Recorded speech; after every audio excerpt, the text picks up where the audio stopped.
നമ്മൾ അല്പം മുൻപ് പറഞ്ഞ പാദപൂജ വിഷയത്തിലാണ്.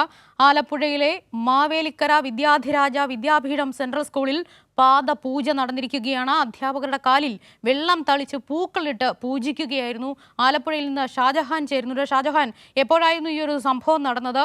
അവിടെയും കാവ്യവൽക്കരണ ശ്രമത്തിന്റെ ഭാഗമായി അല്ലെങ്കിൽ കുട്ടികളിൽ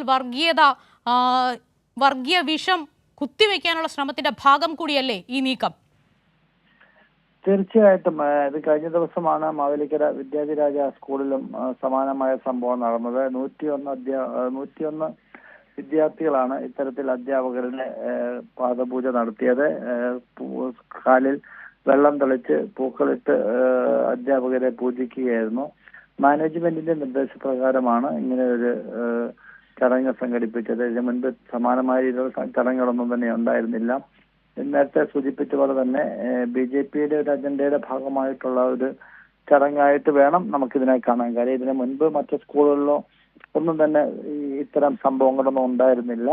എന്തായാലും രക്ഷകർത്താക്കളിൽ വലിയൊരു വിഭാഗം ഇതിന് ശക്തമായ എതിർപ്പിലാണ്. കാര്യം വിദ്യാർത്ഥികളെ കൊണ്ട് അല്ലെങ്കിൽ സ്വന്തം കുട്ടികളെ കൊണ്ട് ഇങ്ങനെ ഒരു പാദപൂജ നടത്തിക്കേണ്ട കാര്യമുണ്ടോ എന്നുള്ളതാണ് പല രക്ഷകർത്താക്കളും ഇപ്പോൾ ഉന്നയിക്കുന്നത്.